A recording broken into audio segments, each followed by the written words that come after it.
Pessoal, nós estamos aqui na TV UFG, no Centro de Estudos Brasileiros, no estúdio da TV UFG. Olha, 3 professores. O que 3 professores da UFG podem falar para você? Você tem ideia?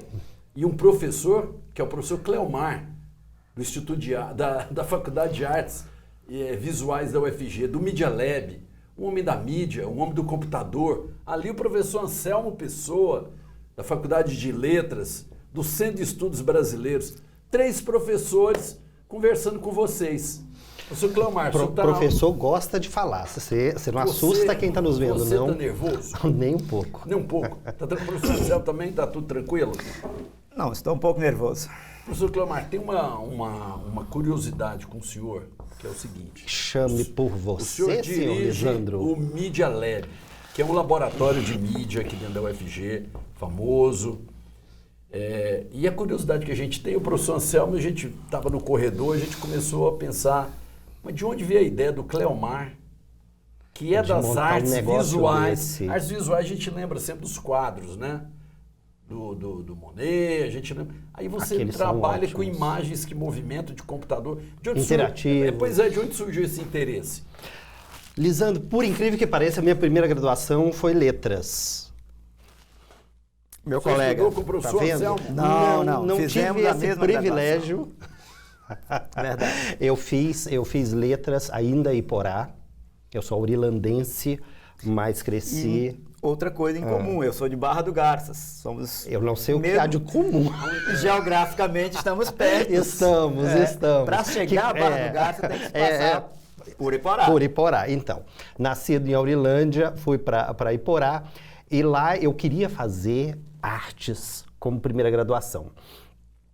Só que na época do vestibular, eu estive aqui em Goiânia para fazer minha inscrição na UFG e ocorreu que a inscrição era feita depois do tal do exame de habilidade específica. Eu falei, só tendo uma ideia mirabolante para colocar uma prova antes da inscrição. Mas era o que acontecia. Conclusão, não pude fazer sequer a minha inscrição para artes e acabei iniciando o curso de letras, me apaixonei pela literatura, concluí e depois eu fui para a UNB. O senhor leu o Grande Sertão Veredas? Li. Porque todo mundo fala que leu o Grande Sertão. Tem uma coisa no Brasil que é o seguinte, todo mundo fala que leu o Grande Sertão. Eu não li o Grande Sertão. Eu li. Você leu o Grande Sertão? Li Grande Sertão. E como é que você passou? Li Urubuquaquá de Pinhém, que é um conto do Guimarães. E como é que você passou da literatura para as artes? Na verdade, eu acho que eu fiz o caminho inverso, né? Eu estava nas artes fazendo uma série de desenhos. O senhor pintou alguma coisa? Pintava, participava já de exposições. Pintura mesmo? Pintura. Óleo sobre tela, Anselmo, aquarela. Cleomar pintor. Tem quadro Cleomar pra gente? Tenho. Mas isso pré-graduação na área, né? Mas eu terminei o curso de letras. Exposição aqui na UFG com esses quadros? Não tem mais em quantidade que daria para uma exposição, infelizmente. Numa parede, a gente arruma uma parede lá no Media Lab mesmo. De repente, mas o Media Lab tem uma pegada... No próprio CEP, né, professor? Não, no Media Lab, ele tem uma sala de exposição. Tem uma sala de exposição. Muito embora a sala de exposição do Media Lab tenha uma configuração específica, a gente pode colocar algumas coisas. Eu fui para a UNB e fiz bacharelado em pintura. Só que lá, na UNB, eu descobri a história da arte computacional, de mídias interativas, porque eles estavam dando início a um mestrado de arte e tecnologia da imagem. E aí o grande barato foi em pensar, as minhas 2 paixões eram a época... e eu ainda tenho uma queda muito grande por isso, entre literatura e artes visuais. Então eu fiz o meu mestrado em arte e tecnologia juntando essas 2 coisas, com interatividade. Todas as vezes que eu vejo você aqui no campus, eu não sei se o professor Anselmo também, quando vê você, eu vejo você, eu lembro de uma pergunta que tem por aí para todo lado. Toda vez que fala videogame, mídia interativa... Uma Vamos a essa pergunta. Que quando eu te vejo, eu me lembro. Que é uma pergunta que até hoje não tem uma resposta definitiva. Professor, videogame, ele deixa o adolescente, o jovem, influenciado, viciado, ou ele pode ser um instrumento de educação? Com toda ou certeza ele é muito mais de pode alienação? ser. Ele aliena ou educa? Você sabe, não, mas ele aliena ou educa? Vou te responder. Ele pode fazer uma coisa ou outra como qualquer outra base informacional. Informação depende de repertório. Se você fixa em uma coisa só, você cria uma visão absolutamente segmentada, sem a amplitude que deveria haver. Mas eu me lembro de uma entrevista me perguntarem: esses videogames, principalmente com base em violência, isso não cria uma violência em quem está assistindo? Falo, olha, a gente vê isso o tempo inteiro nos jornais e as pessoas não discutem isso. Então, de fato, o que ocorre é nós temos uma série de temáticas relacionadas a mídias interativas e aos games, e isso não determina nenhum comportamento de quem joga. Muito pelo contrário, se nós nos lembrarmos do conceito de catarse da Grécia, é justamente o contrário. Você vivencia isso em um determinado locus, que seria os jogos, que seria a própria arte, o próprio conceito do círculo mágico, para que isso seja catalisado e purificado no nosso cotidiano.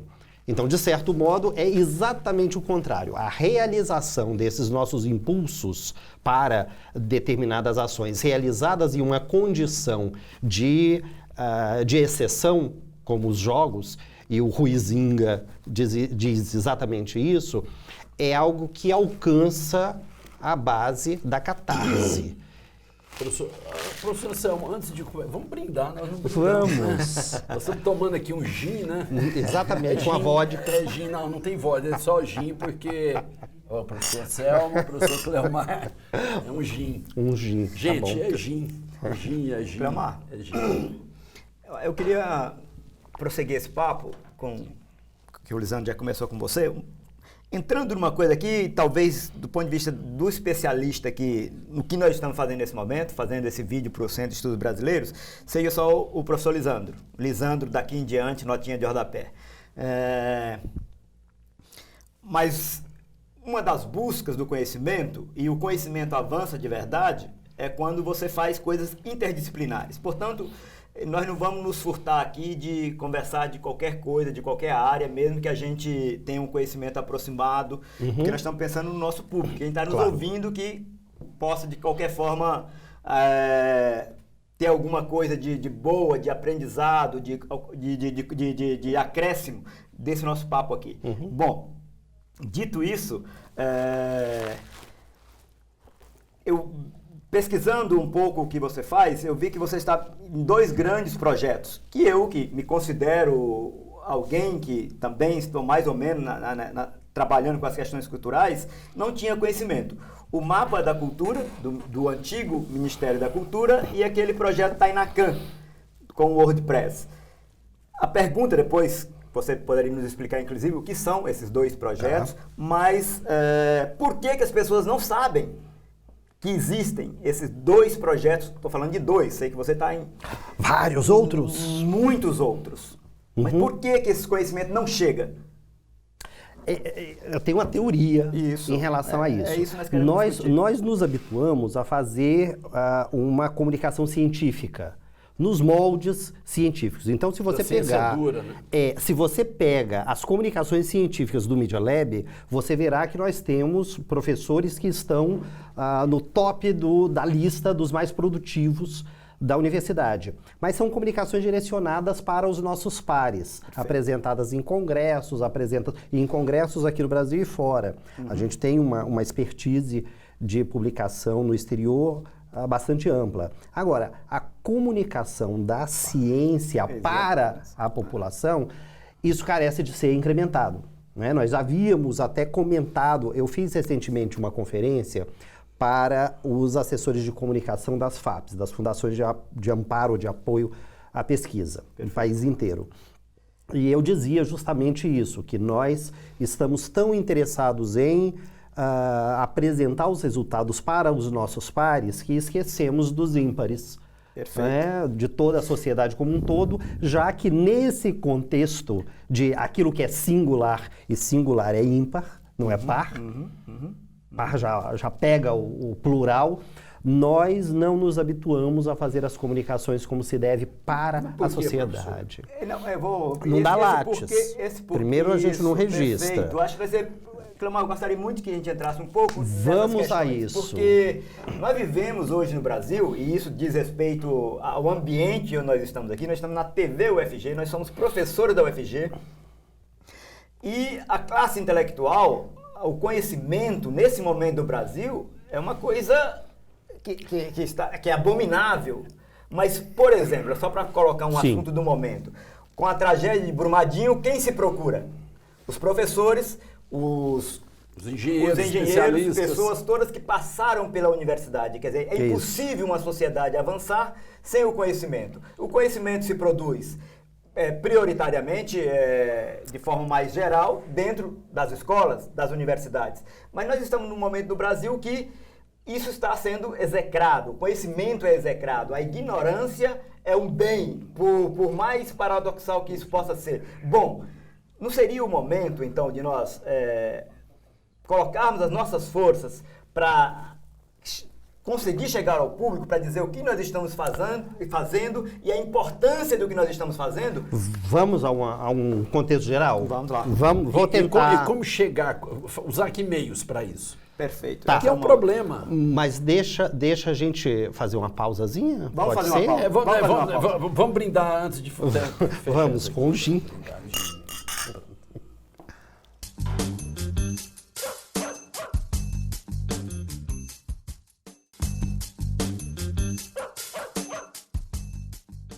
Então, retomando aqui daquele ponto que eu tinha uma teoria. Perfeito. A teoria relacionada a essa relação entre universidade e comunidade.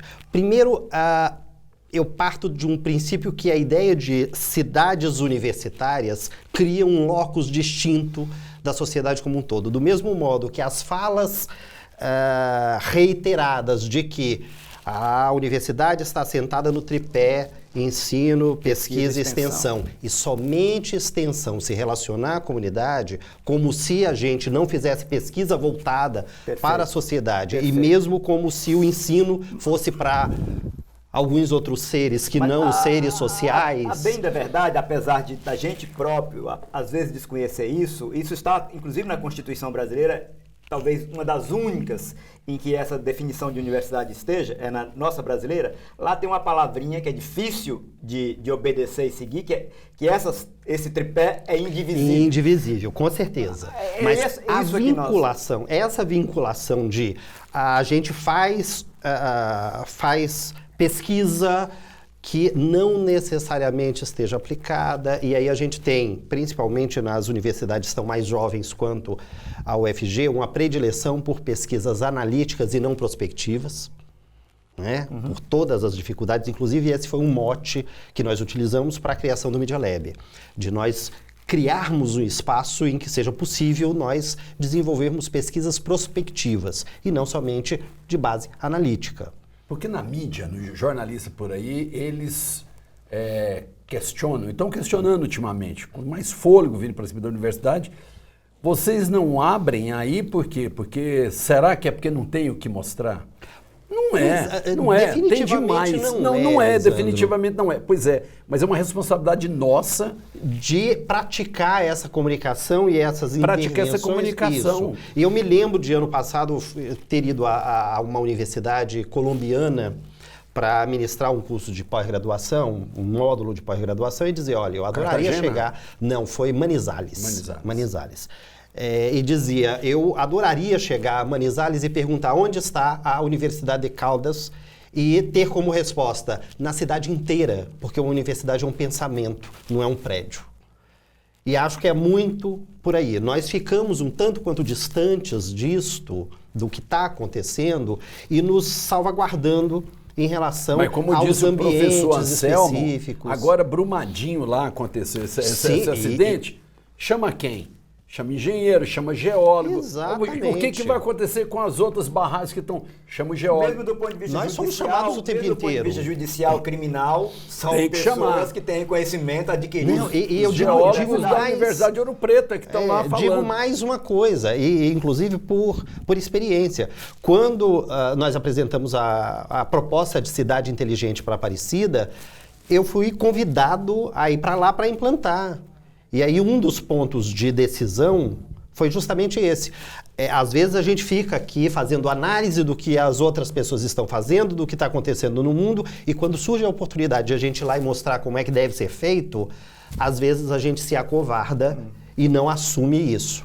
Eu preferi ir e enfrentar. Professor, mas aqui o professor Anselmo já assumiu. Você, claro, não, nós temos várias pessoas. Vários vão. Exatamente. Mas, eu acho que aqui nós temos um trio. Raciocínio, sim. No sentido que você estava querendo um pouco explicar o nosso distanciamento pela questão geográfica, o distanciamento do modelo brasileiro, do campus universitário afastado. E aí eu tenho dito o seguinte, Anselmo. Eu tenho dito o seguinte. Nós vivemos em uma sociedade que foi moldada pela ciência.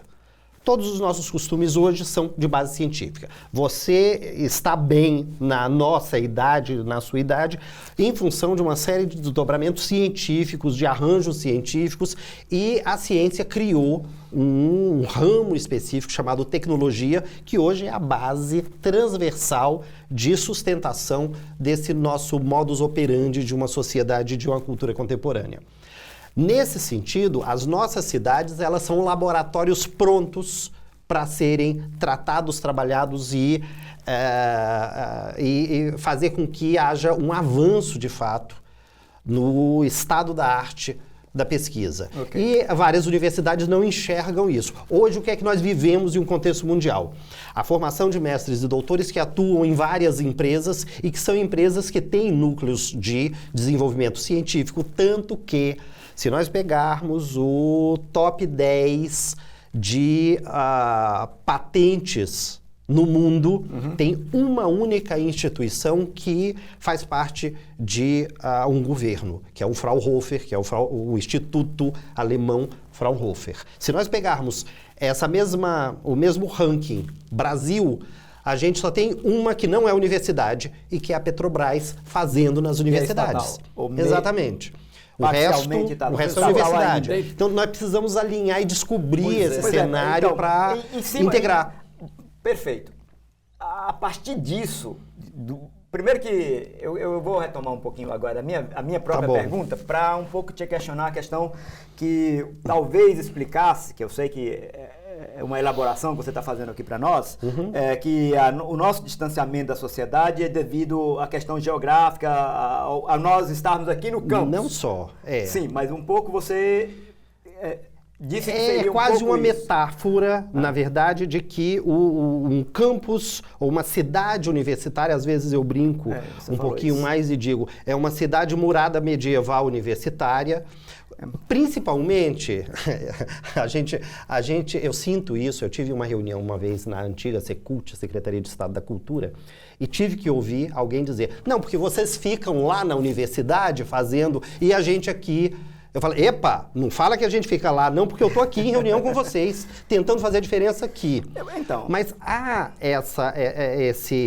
esse distanciamento em vários sentidos, e claro que seja na PROEC, na nossa Pró-Reitoria de Cultura e Extensão, seja em alguns laboratórios, a gente tem tentado romper essa barreira. A CRTI faz isso, o Media Lab é um exemplo disso. Eu concordo em parte, mas eu acho que tudo é tão importante que nós estamos conversando aqui, tudo que você disse, que eu concordo em parte e daria matéria para a gente ficar conversando cada frase, cada aspecto do que você levantou por muito tempo.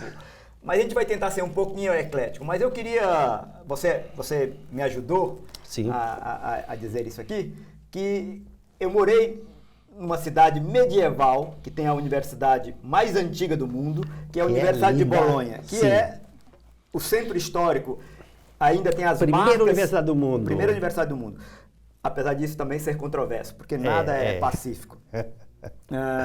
Mas é um centro histórico muito pequeno, com as marcas das 7 portas ainda, apesar de só ter vestígio dos muros. Sim. Mas numa cidade, considerando somente o centro histórico de Bolonha, o campus é o modelo europeu, que ele está pela cidade. Mas mesmo assim, existe uma separação nítida, que é o chamado zona universitária e o resto da cidade. Isso. Portanto, não é somente isso que vai nos aproximar. Não, mas não é de não fato. É só geográfico. Não é isso. Eu acho que um pouco é a nossa tentativa com o Centro de Estudos Brasileiros, que nós estamos começando aqui, inaugurando aqui com você essa conversa, é da gente descobrir ou pôr em ação o que nós já sabemos para estabelecer essa comunicação. Nós temos estabelecido essa comunicação de forma muito precária, muito atrasada, apesar de que o conhecimento daqueles que hoje fazem mídias sociais, e aí eu vou citar todos esses...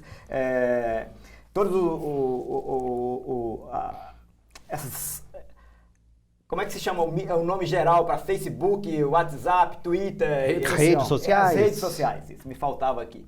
Redes sociais. Isso é conhecimento, sociais. É conhecimento universitário. Nenhuma nasceu fora da universidade. Pois é, eles nasceram dentro da universidade e hoje dominam a comunicação com toda a sociedade. Fato. Bom, mas uma universidade, ou a universidade, o sistema universitário, a instituição universitária que possibilitou que essas redes sociais nascessem dela, ficou fora da comunicação. Nós, o empenho das instituições universitárias que agora estão colocadas em xeque, nós estamos contra o muro, eu acho que nós devemos nos empenhar, o Media Lab, o Centro de Estudos Brasileiros, a Universidade Federal de Goiás, que é até onde nós podemos chegar, em quebrar esse muro e estabelecer essa comunicação. Eu acho que essa é a tarefa do momento.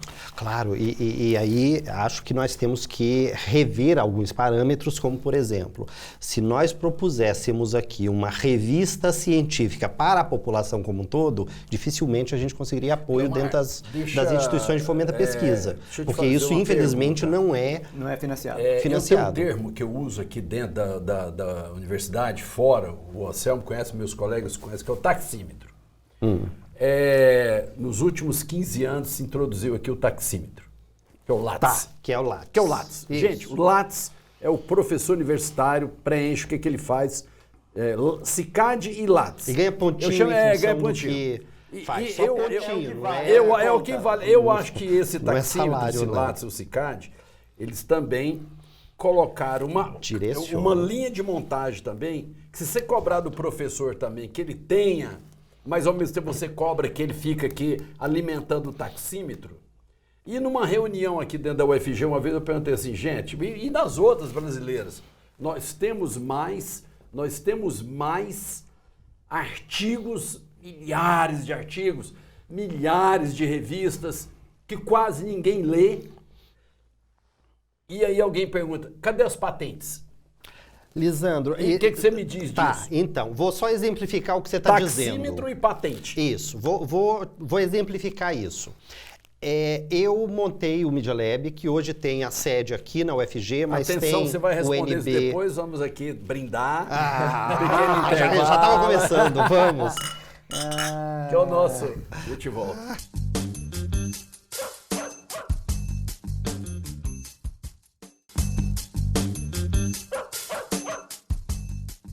A discussão aqui é taxímetro e patente. Taxímetro é o Lattes, é o CICAD. E patente é o que mesmo, professor? Você vai... Eu explico o que é patente. Tá, então vamos primeiro do taxímetro e eu iria só exemplificar isso. Eu montei então o Media Lab, que tem a sede aqui na UFG, e a gente tem o Media Lab UNB e um outro laboratório do Media Lab na Unifesp, a Universidade Federal do Sul e Sudeste do Pará. Eu não tenho nenhuma pontuação em função de ter criado o que é hoje o melhor laboratório da América Latina no segmento de mídias interativas. Não tenho. Então, seria tecnicamente mais valioso eu publicar um artigo do que montar o Media Lab. Perfeito. Do mesmo modo que hoje eu estou lá em Aparecida e isso não conta como produção científica. Não, foi tão bom, é um mantra, repete, é muito mais fácil. É muito mais valioso, ou tem muito mais valor agregado dentro de um processo acadêmico a publicação de um artigo do que a montagem do melhor laboratório da América Latina. Então, assim... Pega. Perfeito. A gente precisa rever essas coisas, a gente precisa dar importância àquilo que tem importância. Muito bom. E o que tem importância é fazer a sociedade como um todo melhorar. sabe? E aí entra a resposta de registro e patente. Vamos encerrar a entrevista, que agora... Não, agora que eu quero falar mais. Professor, fecha ou não, professor? Fecha? Não fechamos, não. Vamos continuar. Continua. Por favor, obrigado. Tem mais um bloco. Mas eu acho que isso já... Vai, professor. Uma resposta aqui. Em relação à patente, a patente é o registro formal de um produto inovador. Né, e que hoje qualifica determinados grupos que não é somente universidade. Né? As patentes, elas geram dinheiro, elas geram retorno, elas geram uma série de devolutivas sociais em relação a ela. Nós, por exemplo, na academia, geramos patentes, o que dá uma condição muito melhor para as universidades, inclusive de requererem apoio financeiro para o desenvolvimento de novas pesquisas. Dentro desse ranking de instituições inovadoras, patente é o quesito número 1. E nós precisamos incrementar isso, que entra aquela seara que eu havia comentado, de que os nossos cursos de pós-graduação, mestrado e doutorado, eles estão muito mais fazendo pesquisas analíticas que não geram patente nem registro do que as prospectivas. E as prospectivas, exatamente, porque é mais fácil você pegar alguma coisa pronta e analisar do que você provocar alguma coisa. E como nós temos que emplacar algumas publicações, a gente acaba fazendo o que é, de certo modo, Anselmo, não sei se você vai concordar comigo, mas uma premissa equivocada, porque o projeto que nós fizemos só no Museu Casa de Cora já rendeu não sei quantos artigos científicos apresentados em vários lugares. Primeiro aí rende o artigo. Exato, a gente vai lá e faz e depois tem uma série de contextos, de produções em cima disso. Se é melhor que vocês me interrompam, você não pode falar não. Porque eu acho que é isso que nós estamos fazendo aqui, começando a fazer, inclusive. Sim. É muito interessante, porque essa sistemática da produção para ser contabilizada da forma que o Brasil está fazendo e que o mundo está fazendo, não fomos nós que inventamos esse modelo, exato, mas ele está sendo questionado fortemente no mundo avançado. Essa discussão existe também no Brasil, mas de forma muito ainda pequena, muito ainda no subterrâneo da academia. Não está no momento da gente colocar em xeque esse sistema de avaliação, porque ao mesmo tempo que é avaliação, é de premiação também. Isso. Então, o Media Lab, que é um espaço físico, mas além do mais, é um espaço de produção de conhecimento e de discussão de conhecimento acumulado e a ser produzido, não tem valor. O artigozinho que saiu na revista, não sei o que, vou falar artigozinho de forma pejorativa dentro do contexto que nós estamos falando aqui, tem um valor tremendo na carreira do pesquisador. Temos que questionar isso? Precisamos questionar isso e, a meu ver, é dentro desse segmento de enxergar a sociedade como uma criação da própria ciência, a tecnologia como o elemento que suporta esse desenvolvimento e as cidades, a sociedade como os nossos laboratórios. Porque o que nós precisamos fazer é melhorar a qualidade de vida para a população como um todo. Professor, e hoje nós enxergamos exatamente isso. Cleomar, é esse o ponto. Porque o que acontece? Os professores universitários estão doentes. Estão doentes. Por quê? Porque esse trabalho do taxímetro, no fundo, ele é um trabalho que não dá muito sentido. Ele não tem muito sentido. Eu acho que nós estamos generalizando, mas o nosso público tem que... Você está entendendo que a gente está generalizando, óbvio que está generalizando. Não é exatamente assim. A gente está generalizando, mas no fundo, o que a pessoa quer? Se você escreve um artigo, você quer ser lido, você quer o feedback, você quer... E essa produção gigantesca não gera esse feedback necessário. Esse impacto necessário para a gente fazer avançar. Fazer avançar. Então, é publicar o artigo, óbvio, produção de conhecimento, publicar o artigo, mas acoplado a isso que você vem falando aqui, desde o início da conversa. Talvez, Lisandro, talvez a gente tenha, de um modo quase que generalizado, invertido a lógica, não é? Porque a comunicação científica ela é feita a partir da pesquisa, é como resultado da pesquisa. Perfeito. E não como o objetivo da pesquisa. Exato. Me empresta esse livrinho? Então, aqui. A publicidade dele agora. Eu vou aproveitar e fazer a divulgação. Gente, posso? Ele pode? Vocês aceitam ele fazer aqui merchandising? Olha aí, lá do Media Lab. Ponte, Janelas e Peles. Então, esse livro eu fiz os meus 2 primeiros pós-doutorados, eu fiz 3 até aqui. Os 2 primeiros eu concentrei em um texto e havia um edital aberto pela Funarte, submeti o texto e ele ganhou o prêmio de 2013 como melhor publicação da área, e o prêmio foi justamente a produção do livro. Então nós fizemos isso, e foi muito mais isso. Eu não escrevi para publicar, eu publiquei porque eu tinha escrito.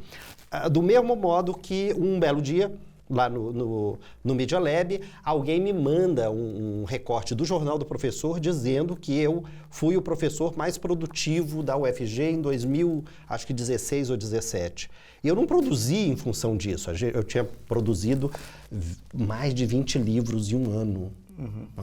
Com uma série de pesquisas, mas isso é muito mais resultado de pesquisa do que efetivamente o objetivo da pesquisa. E o que nós assistimos em vários momentos são aquelas condições de, para você se qualificar, para você defender, você tem que ter publicado.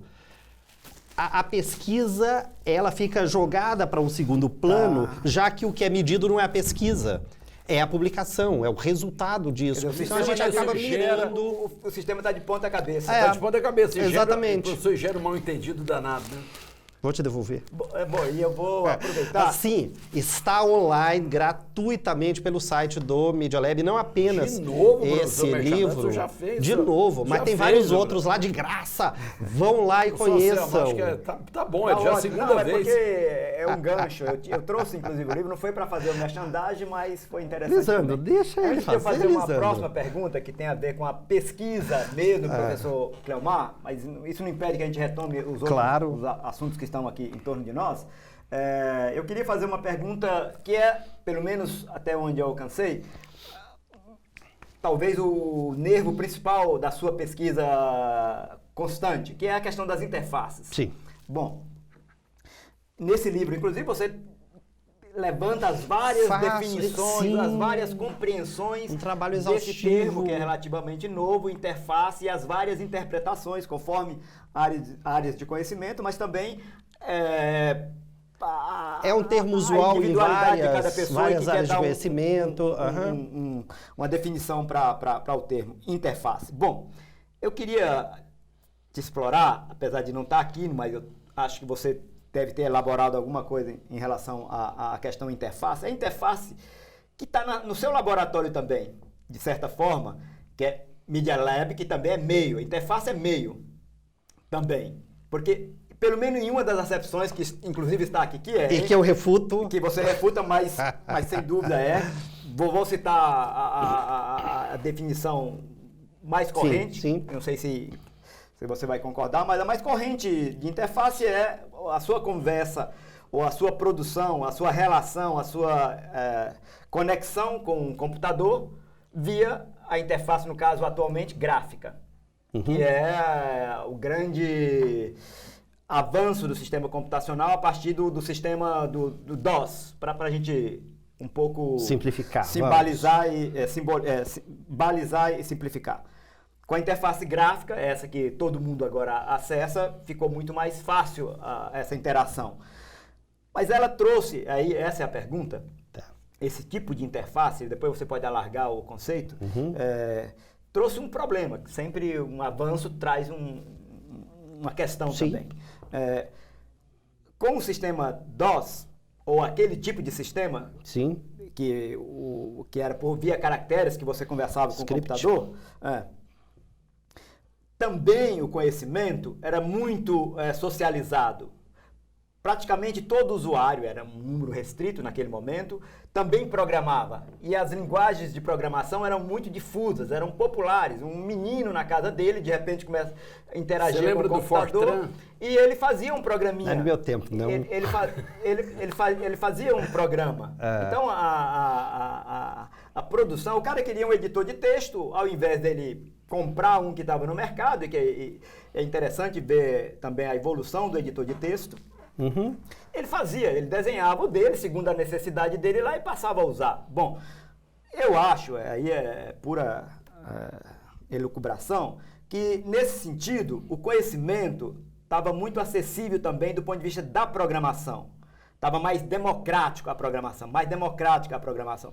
Com a interface, eu não tenho necessidade de criar nenhum programa, de fazer o meu programa, e nem conheço as linguagens de programação, que eu sei que evoluíram pra caramba. Não, obrigado, professor. Não, Você tá me oferecendo? Isso é mais ou menos assim. Eu respondo, mas eu vou elaborar essa resposta no intervalo. Não, porque nem eu quero ainda terminar a fazer uma Daqui a pergunta pouco a gente volta. objetiva. Tá bom.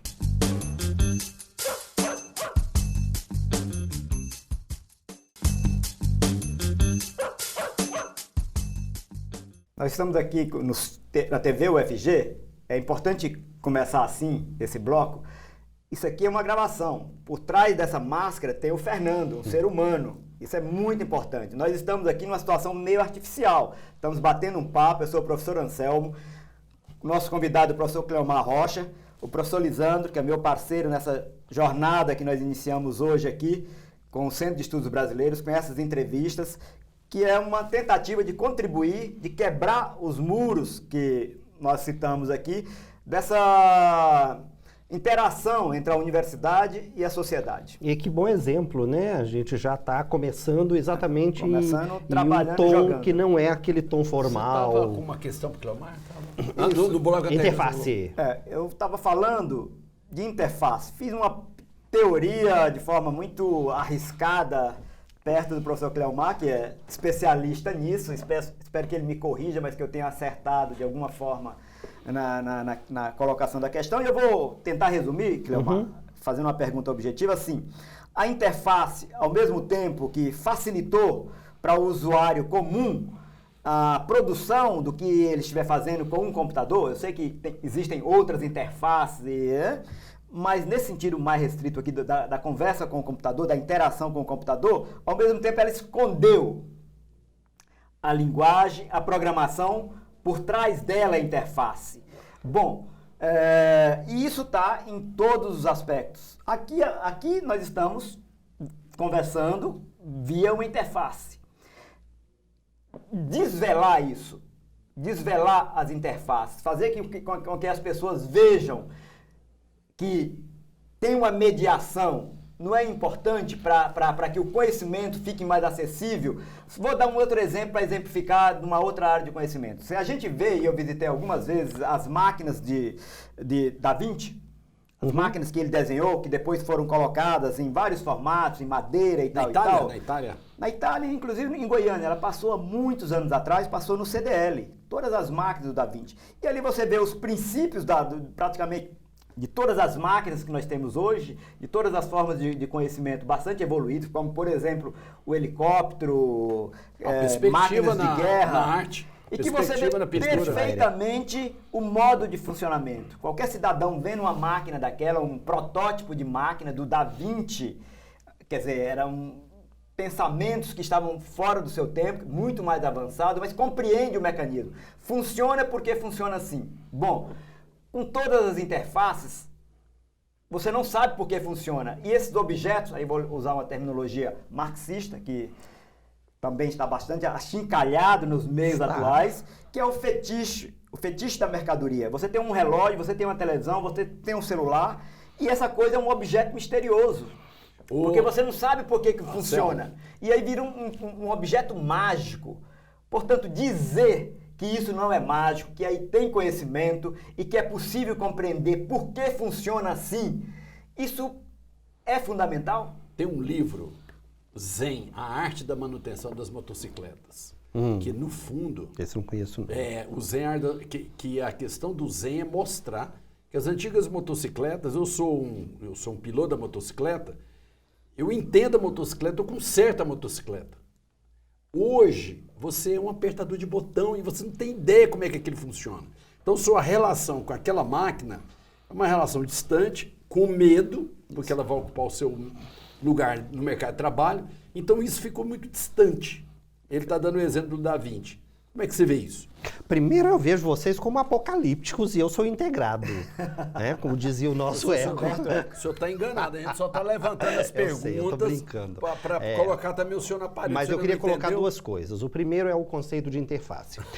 Quando a gente utiliza o conceito a partir de uma etimologia, de que é inter duas coisas, aquilo que está entre duas coisas, parece que isso não identifica alguma coisa, mas simplesmente o local em que alguma coisa está. Portanto, eu não tenho como caracterizar alguma coisa, porque tudo pode vir a ser interface. Eu coloco esse copo aqui, ele está entre nós dois, isso é a interface. Que é meio, seu laboratório. Pois é. E, de fato, a caracterização de interface para fins de estudos não pode ser um local. Né? Tem que ser alguma coisa, tem que ser um substantivo e não um advérbio de lugar, por exemplo. Então, nesse livro eu discuto essa relação etimológica e discuto, olha, o locus de interface, como alguma coisa que se estuda, sobre a qual se debruça e se pesquisa, é parte de sistemas computacionais que estabelecem a comunicação a partir de inputs e outputs. E isso acontece, por exemplo, nos nossos computadores normais, a partir da interface gráfica, que é a interface de saída do sistema para a gente, e o computador, o mouse e o teclado como interfaces físicas de entrada. E eu posso ter os trackpads, eu posso ter as telas interativas, etc, etc.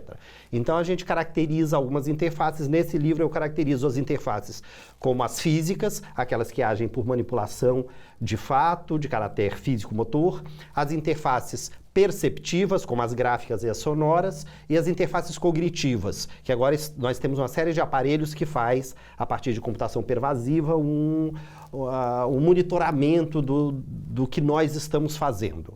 Então, uma determinada interface pode verificar, por exemplo, a temperatura do estúdio e acionar automaticamente, e aí a base de IoT, de internet das coisas, vai em cima justamente de interfaces.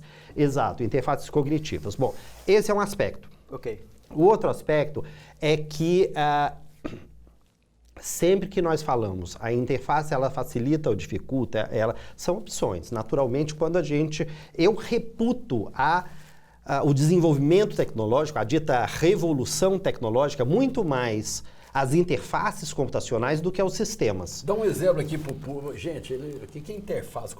Dá um exemplo. Interfaces computacionais. Isso.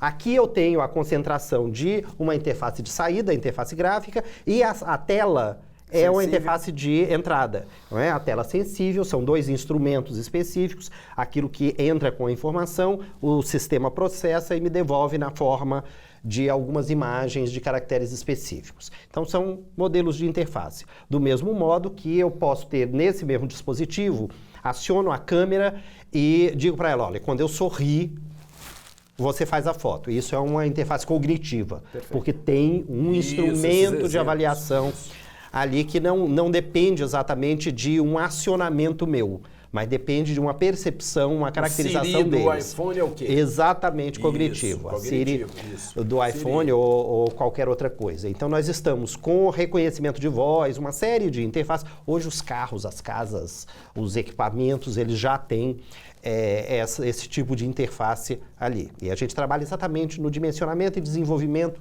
desse tipo de interface não convencional, que não seja somente a interface gráfica e as físicas de entrada, para os nossos projetos aqui no Media Lab. Ok. Mas a revolução tecnológica, ela acontece basicamente quando nós tiramos de uma especialidade de ciência da computação para manipular esses elementos. Nós o lembramos, por exemplo, do fato de que a IBM, quando consultada sobre processos computacionais, dizia no mundo inteiro cabem somente 5 computadores. Porque o modelo de computador é aqueles hipercomputadores, e ela dizia, no espaço mundial, no espaço global, só 5. Aí vem o Steve Jobs com a proposta de o computador para o resto de nós, aqueles que não programam, e isso difunde na década de 90, lançando a Apple como uma das maiores empresas mundiais. Criando um usuário preguiçoso, né? Eu não sei. Não, então essa é a questão, Cleomar, porque... Eu não afirmaria que seja preguiçoso. Gostaria de te ouvir... Tá. Eu vou dar um exemplo, tá? Nós, humanos, nos dizemos os mais inteligentes, mas os menos inteligentes é que aprendem a nossa linguagem e nós não aprendemos a linguagem deles. Vamos pegar o nosso cachorrinho. Cachorrinho, ele entende quando a gente fala, saia, venha. Nós não vamos aprender de jeito nenhum. E isso cria... As tecnologias computacionais fazem a mesma coisa. Elas estão muito mais aprendendo o que nós fazemos por uma lei de menor esforço, que eu não diria preguiça, eu diria uma convencionalidade para manutenção de espécie, inclusive, né, para essa evolução. Mas aí tá vendendo a versão 2, a versão 3, a versão 4, e a gente não conhece a máquina e vai usando e vai tendo que renovar. Mas a gente conhece, e isso é conhecimento tecnológico. Sabe, o que é a tecnologia? A tecnologia é conhecimento que se tem sobre processos fabris, processos de desenvolvimento. 2 minutos por último bloco. 2 minutos então, vou ser bem sintético. Tecnologia é isso. Tem gente que confunde tecnologia com aparelhos tecnológicos. Tecnologia é conhecimento. Transferência tecnológica é a aculturação de conhecimento sobre alguns processos que a gente tem. Só que esses processos, eles são complexos. Se nós começarmos a dizer, não, eu só posso evoluir a base tecnológica na medida em que essa aculturação for geral, a gente não avança. Do mesmo modo que nós temos uma série de preceitos hoje, inclusive dentro das universidades, que nós temos que socializar e temos um quase funil para as pessoas que vão buscar conhecimentos adensados em uma determinada área e não em outra. Claro que lá os cientistas da computação entendem e compreendem todos esses processos, mas não dá para os simples mortais aprenderem tudo de tudo. Mas não tem... Cleomar, eu entendo do ponto de vista científico tudo que você está falando e concordo plenamente. Mas a minha questão era muito mais política. É que alguém usando o celular, usando televisão, usando as redes sociais, possa dizer, usando todos esses meios que são fruto da ciência, fruto desse desenvolvimento, dessas interfaces, possa dizer que o conhecimento é abominável. Vou dizer 2 coisas, então, a esse respeito. Tem 38 segundos. 38 segundos, tá. Eu estava em um seminário no Chile e aí uma representante do México disse, nós estamos absolutamente convencidos que as nossas crianças precisam programar para serem alfabetizadas. E era um evento internacional discutindo... Não, mas deixa... Eu vou terminar, deixa... Aí eu perguntei ali naquele auditório lotado quem é que programava... Podemos estourar um pouquinho? 5 minutos. E 4 pessoas de um total de 400, sei lá, levantaram a mão e eu disse, olha, se aqui 4 programam, e isso é condição para se dizer alfabetizado digitalmente, eu estou no meio de um bando de analfabetos. E isso não procede. Perfeito. A tecnologia não se esgota na programação. Perfeito. Ah, então mas de saber um que conhecimento. Existe uma programação por trás, é essa a minha questão? Isso é cultura digital. Sim, e aí a cultura digital a gente precisa trabalhar. Assim, voltando um pouco para que não é programação. Porque o papo é infinito, nós não vamos terminar e nós vamos Me chama de novo. Isso, nós vamos continuar conversando, mas voltando então para a nossa questão, que é a questão do Centro de Estudos Brasileiros, que é essa questão que nós um pouco sentimos, essa falta de conversa clara com o grande público, a falta de audiência. Nós queremos ter audiência. Nós estamos fazendo esse programa, nós vamos buscar audiência. Não acho que as interfaces emburrecem. Pois é, mas muito pelo contrário. Cleomar, para esclarecer essas questões, a gente deu o exemplo do iPhone, Porque o público não sabe disso, o grande público não sabe. E eu digo que os meninos, os jovens que se dizem já em uma tal de geração digital, os nativos digitais, isso é um engodo. Eles são os que sabem menos. Exatamente, nem são meros usuários. Não fazem sequer perguntas. E são usuários ruins, são usuários ruins. Porque só fazem aquilo que é direcionado. Por que eles são ruins? Porque eles só fazem aquilo que são que recebem a informação que deve ser feito. Eles não conseguem pensar fora da caixa preta. Então, Cleomar... Isso a gente precisa. Isso é importante. Da minha parte, encerrando, da minha parte, vocês ainda podem se despedir. Eu queria ter um bloco. Não. Da minha parte, encerrando, eu queria compartilhar, e acho que você já abraçou a ideia, da gente contribuir para o esclarecimento de que por trás de um celular tem muito conhecimento acumulado, muito conhecimento desenvolvido em laboratórios e instituições de pesquisas, financiadas prioritariamente com o dinheiro público. 90%. E que não é usando WhatsApp, Facebook, Instagram ou qualquer outra coisa que eu sei tecnologia. Perfeito. Sabe? Aí encerrou bem. Pronto. Encerrou. Então, repete. Não, repete essa frase. Olha para a câmera. Nós vamos trabalhar para ajudar a esclarecer que tem muita coisa por trás, que é fruto do conhecimento. Você é o nosso parceiro. Claro, sem dúvida. E vou repetir aqui, só atendendo a pedido de Lisandro. Não é utilizando o Facebook, o WhatsApp, Instagram, que a pessoa tem conhecimento na área de cultura digital. Cultura digital é muito mais denso, muito mais profundo e não se esgota em usar programas já feitos. Pessoal, despedindo de vocês com o professor Cleomar, professor Anselmo, Centro de Estudos Brasileiros da UFG, aqui dentro da TV UFG, agradecer aqui todo o pessoal da TV UFG, bacana demais, todos. Depois vocês vão ver na tela aí o auxílio luxuoso. De cara aqui, Elisandro. Fernando na câmera, sabendo que a Kítia, Milena, Vanessa, estão ali, Leandro. E tem lá no...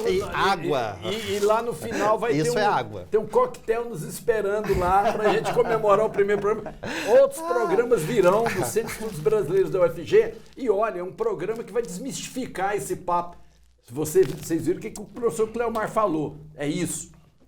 Vamos. Fecha. Câmera fecha nos copos, por favor. Aí...